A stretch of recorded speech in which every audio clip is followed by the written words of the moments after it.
Good day, and now we are having module number 4 for third quarter, which is all about composing an independent critique of a chosen selection. So we will start on page number 1. So we have objectives. The first one is to identify important elements in critique writing. Second, determine tone, mood, technique, and purpose of the author. And lastly, we have share viewpoints based on the ideas presented in the materials viewed. So in what I know part, you will just choose the correct letter of your answer. So you will identify what is being described and being asked in each item. So it's 1 to 50. In what's in, you will study the following excerpts below and identify the writing technique being used. So in our previous module, we discussed the differences between argumentative, informative, expository, and persuasive. So you will focus, after reading those excerpts, you will focus to the words or statements being underlined because it will help you to determine what type or what writing technique is used in each item. In what's new, the skills you have learned about writing techniques will help you understand better the lesson as we go through this module. So let us start with a summary of a famous selection, The Story of Kish. So it's a summary only. So it was written by Jack London and published January of 1904. So you can read the text, the summary, and you will answer these questions. So in 1 to 5, you will just choose among the choices from A, B, C, D. The number 6, in your own opinion, what do you think is the ending of the story? Do you agree or not? Then you will explain your answer. So for our discussion, critique is defined as analytical writing genre that summarizes a work or idea briefly and critically. Critique writing typically takes the form of an essay. It is a detailed review of the story in order to provide insight into the story to the reading public. It also allows you to reassemble the elements so that your target audience understands the strength, flaws, and highlights of the story better. So when we say critique, it is an analysis of a particular selection. And how to critique? So you have to go with all elements of a short story, of all the elements of a literary text that you will critique. For example, short story, the elements of short story, even the background of the author, all of the details in order for you to really know deeply about the text. So we have elements in critique writing. First, context, then author's intention, reaction, literary devices, literary technique, ending of the story. So we will know it. So the first one is context. It is the data that helps to make sense of a literary text message. So it can be science fiction, fantasy, literary, adventure. So when you say context, these are the things that really have an impact to the message, to the lesson of a particular literary text. So these are very essential because we will identify the genre of a particular literary text, if it's fiction, fantasy, literary, adventure, or not. So the next one will be the author's intention. So when you say context, again, it gives big impact to the message because and the flow also of a literary text, because we will identify what kind or what type of category, literary category, a text belong.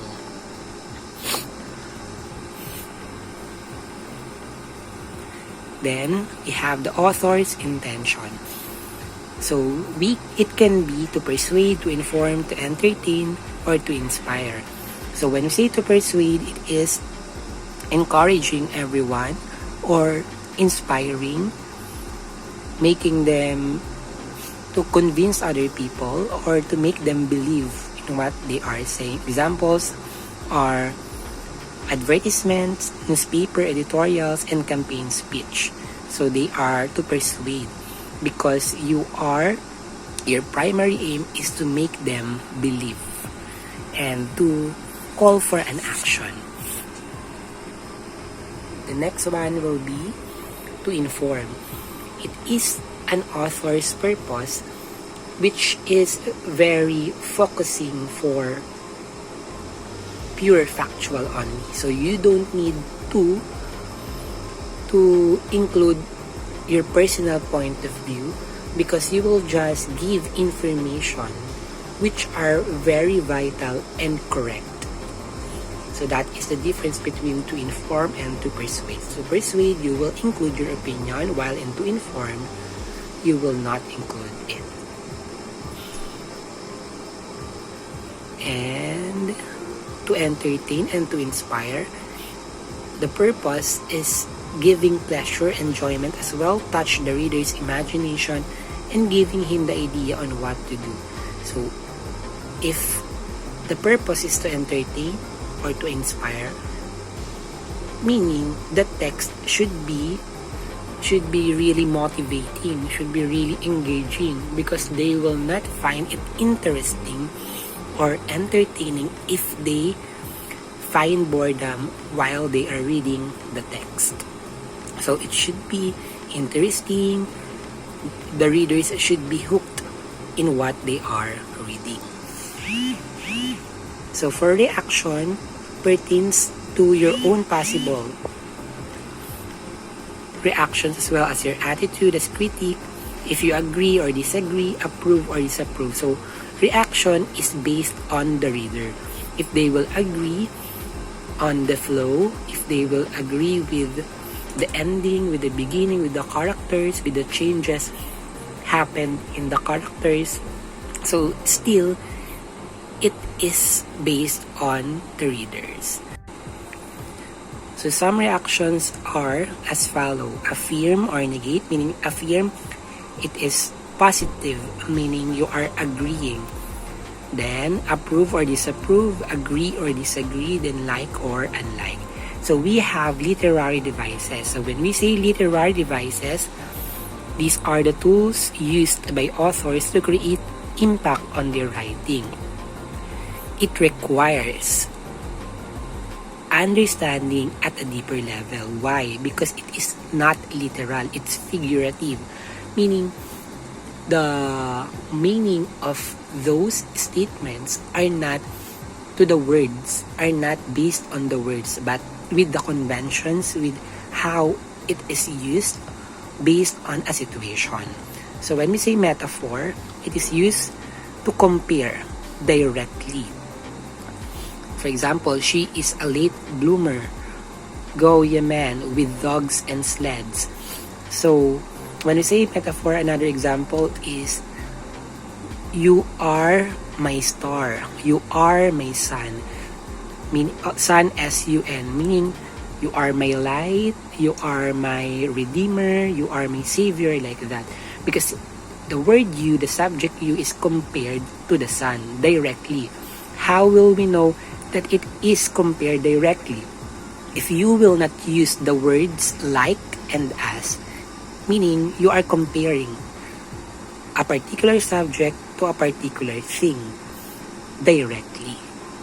So if it is indirectly compared, it will fall under simile. So it is using words as and like, as or word as and like or like. Example, her cheeks are red like roses. Cheeks are compared, indirectly compared, because there is a word like roses. Then, a child talking like a grown man. The ends were pointed and sharp as a knife. So, simply, if we will see these words as and like, therefore, if they are used to compare two objects or more, then we can definitely say that it is simile. So, because it is not literally that the cheeks are roses, no, but it's figurative that it's compared how red the cheeks are. So, we have a note here, metaphors and similes are both commonly used for clarification or emphasis.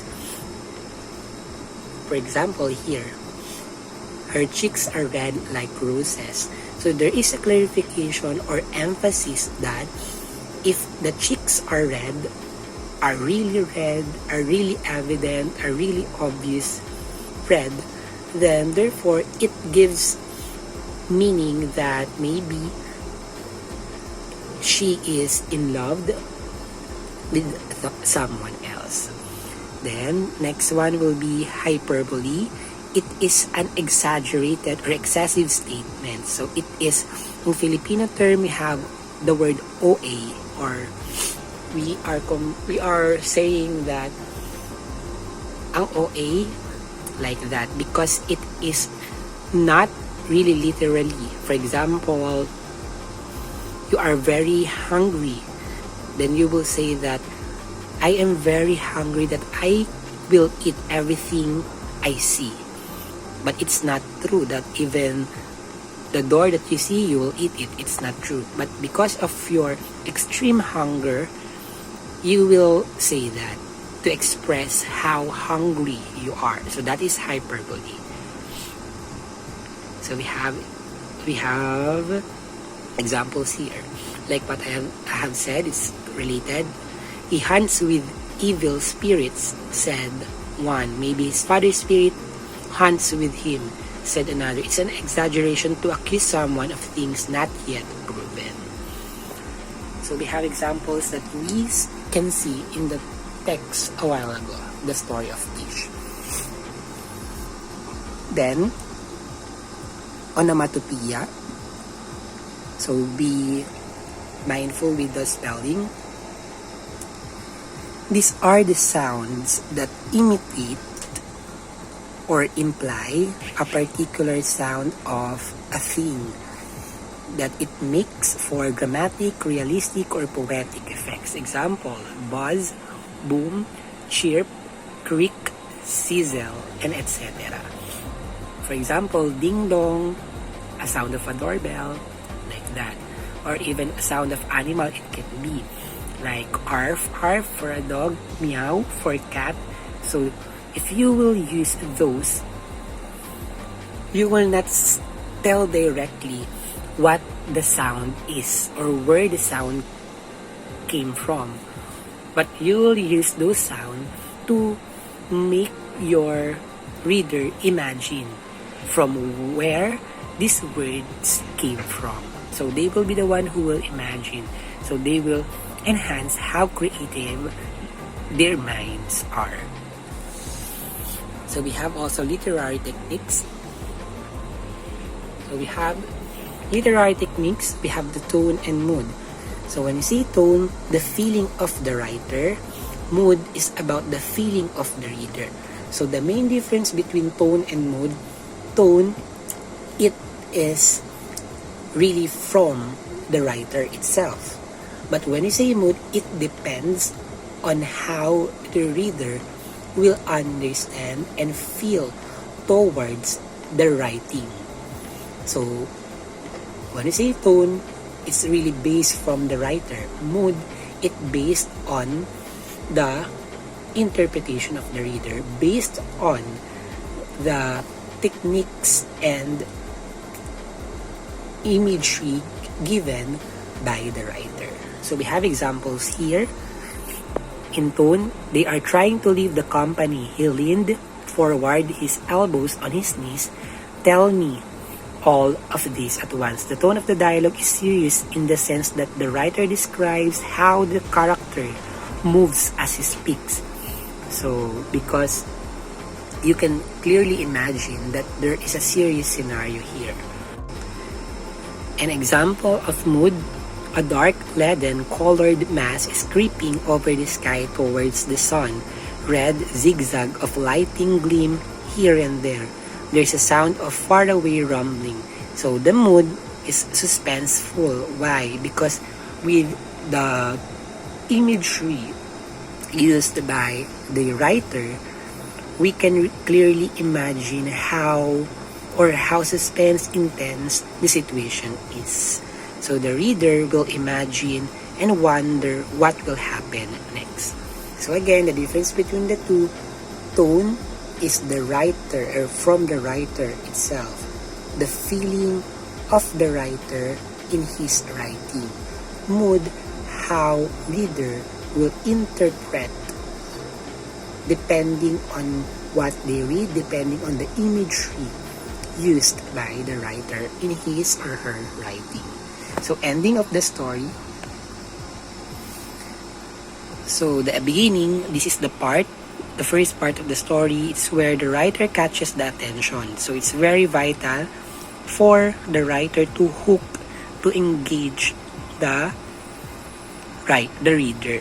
Because if they will not be hooked or interested in the first part, then they might not end the story. And in beginning also, it is a glance or somehow a summary of what the story all about. It's also an introduction of the theme, the issue, the setting, the characters, like that. So for in the middle, this is the part where the situations really arise, where different happenings will be seen by the readers, where their interest should be consistent. And it will be consistent depending on how creative the writer. Maybe there are twists where the readers will really enjoy. So this is the story, or it will give more excitement to the readers. While in the ending, it serves as conclusion or solution to the conflict. So this is the part where the solution or the answer in the problem will be introduced, or the problem will be really solved. That's the ending part. Sometimes it's open ending, or meaning it is not clearly stated what the ending is, and it is depending on the reader how they will imagine on the story, in what way it will be ended. So we have here example, the English exam, the beginning, the middle, and then the end. So point of view. So in the first person point of view, the writer uses pronouns I, me, and my, because when you say first person, the writer is the one who experienced it. That's why it's called first person, because he is the first, or he is the one who really experienced it. Then the third person, we will use the pronoun he, she, and they, because the writer is just telling or narrating a particular story of someone else, but he or she is not the one who experienced it. So example of first person, I can still remember what she looked like. Maybe the word still here is S-T-I-L-L. The beautiful face and the charming smile. They come out of the village and turn along the dusty road. So the word I here is the one who really cannot forget what she looked like. In the third person, they came out. The author is just narrating what happened to them and not he or she is not belong to the story. Then for what's more, you will write on your answer sheet if you agree or disagree, because you will not answer it here on this paper, but you will have your own answer sheet. So, based on our understanding, based on our discussion, you will write agree or disagree.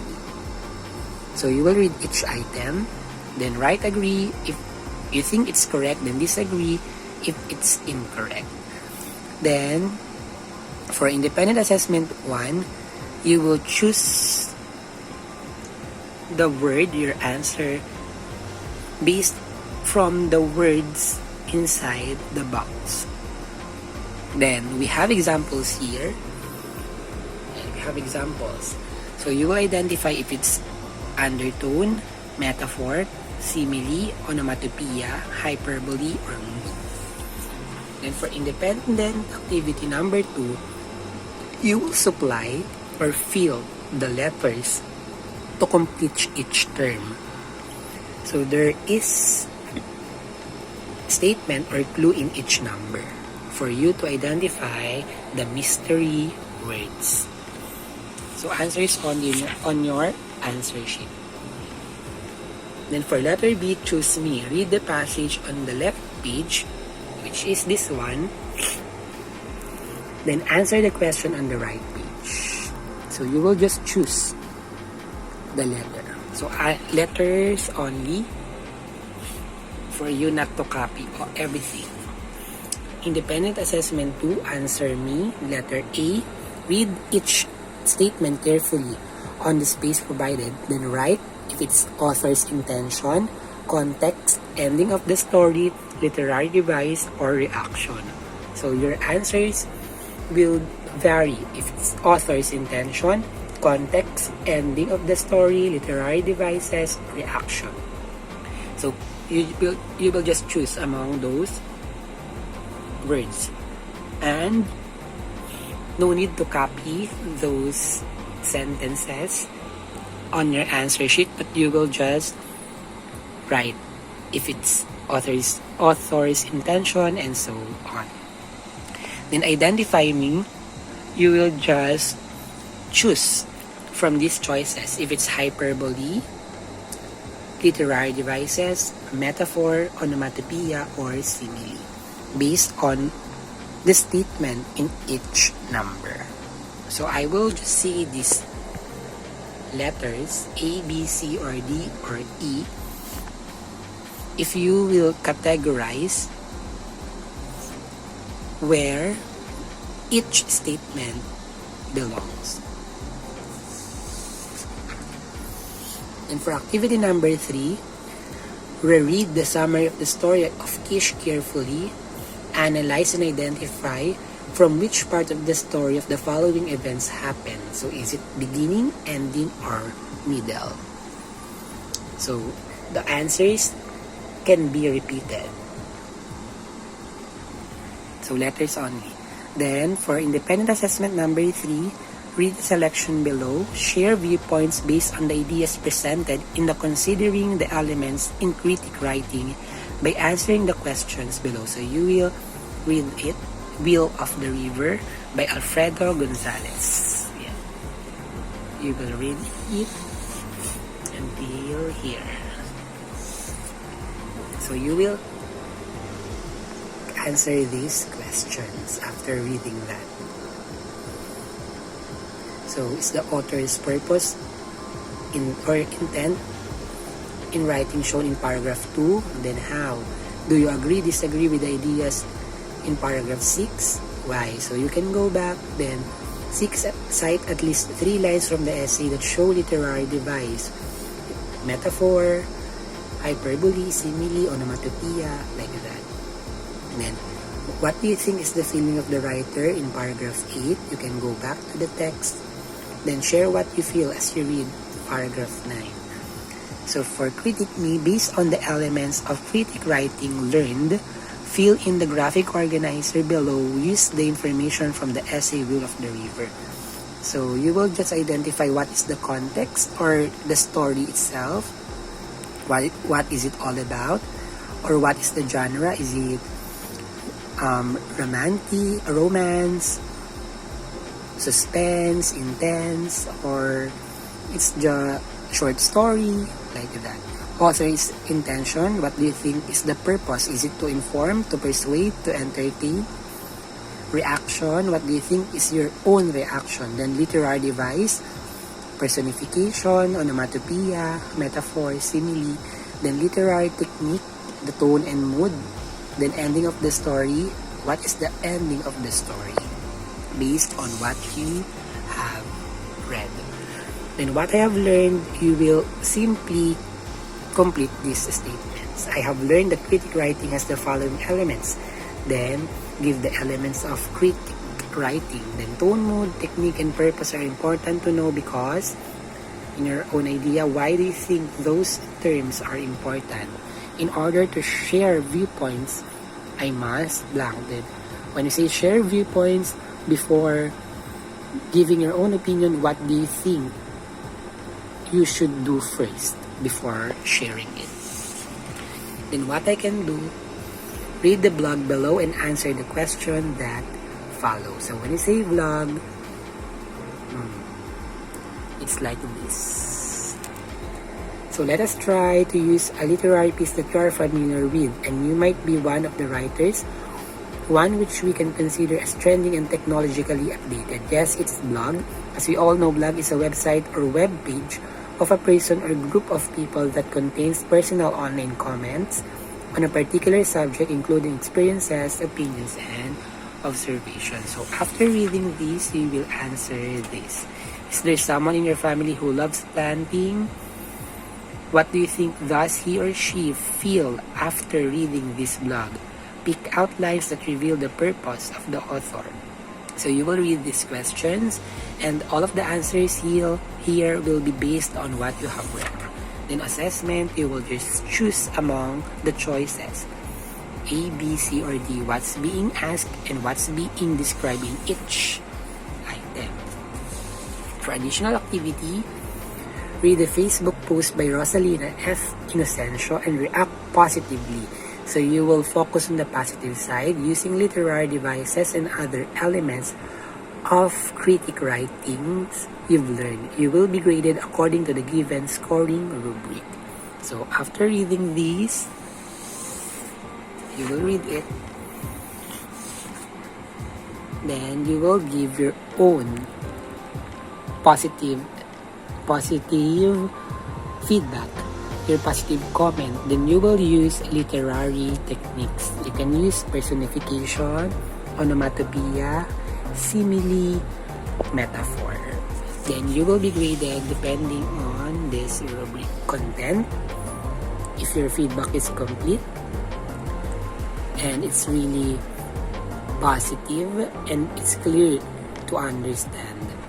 Then sentence structure, if your grammar is correct, spellings are correct, then you have indentions like that. Then critique and technique, if there is literary device being used, then you will get 5 points.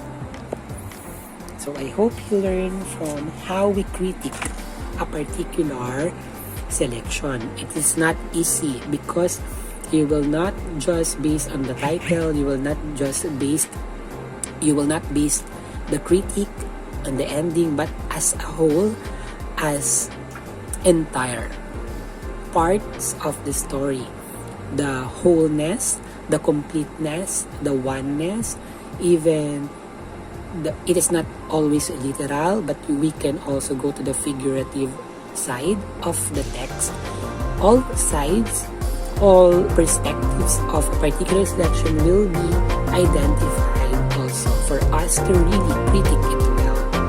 So if you still have questions, you are free to message your English teacher. So goodbye. God